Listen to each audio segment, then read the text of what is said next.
We'll be performing tomorrow. Tomorrow we're not performing. On Friday. Friday, yes. We've got 2 shows Yes. in the morning and afternoon. Yeah. 10 and 8. 10 and 8. And then Friday is our last show. Saturday. Saturday And what is the our name of the last show? Black Moon.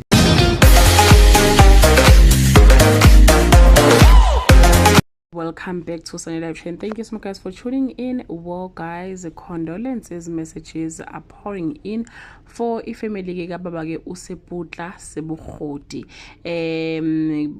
Uthembiso Mngoma ke ureportile lapha ke inkundla zokuxhumana wathi ke akasekho emhlabeni uSeputla Sebugodi owayedume ngelika Kenneth Mashaba ku Generations.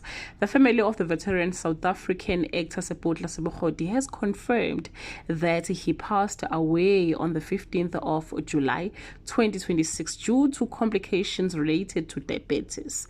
They have requested privacy during this difficult time. Sebugodi is remembered for his outstanding contribution to television and theatre with notable roles in Generations, Bophelo Ke Semphego, Redemption, Scandal, and several acclaimed stage productions. His family says his legacy will live on through his remarkable body of work and the lives he touched.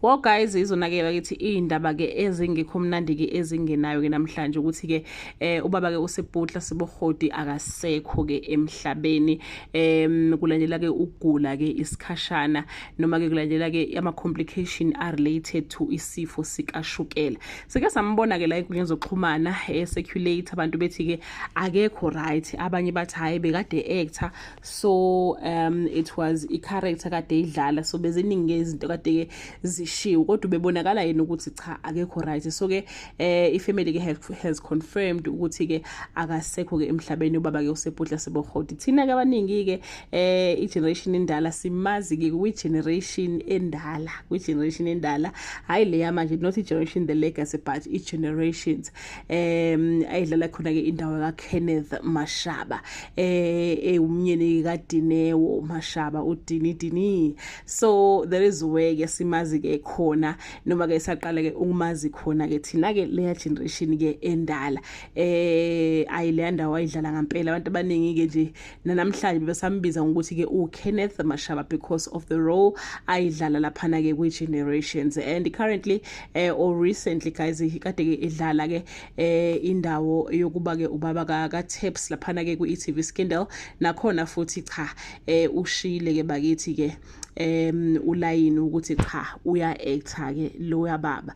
Nakweminye ke imidlalo kade idlala kuyona, ngiyakhumbula futhi uke wadlala nakwi The River wayekhona futhi, and ke bakithi indaba ke ezibhlungu ke kakhulu lezi engazuthi ke umoya wakhe ungaphumula ngokuthula. Sizomkhumbula ngempela ke la kumabona kude ke ushiya ke emhlabeni ubaba ke uSeputla ingane zakhe ezo4. Enye ingane zakhe ke esiyazi kakhulu edlala khona futhi nayo ke kuyi The River kwakukhabuzela indodana ke yakhe ke ubaba ke uSeputla, and ke bakithi ushiye eseneminyaka ewu63 bezothena 64 ngo-October.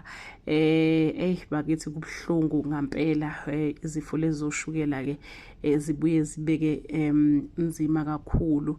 That brings us to the end of this video. Do leave your comment below and let's celebrate the life ka baba ke uSeputla. Let's celebrate his life by wena ke ukhomenta ukuthi ke umazi kumuphi umdlalo, emaphi ke amagama abajwayele ukwakhuluma, yini oyithanda ngaye kulowo mdlalo ke owuthandayo. Mina cha ngimthande kakhulu ke ku Generation the Legacy as uKenneth Mashaba, ngiphinde futhi ngamthanda lapha ku Scandal nakhona bengichaza ke ubaba nje ubekade banesithunzi mase kuthiwa ngempela ke usesemsebenzini, umoya wakhe ke uphumule ngokuthula robala ka Khotso ntate Seputla Sebugodi.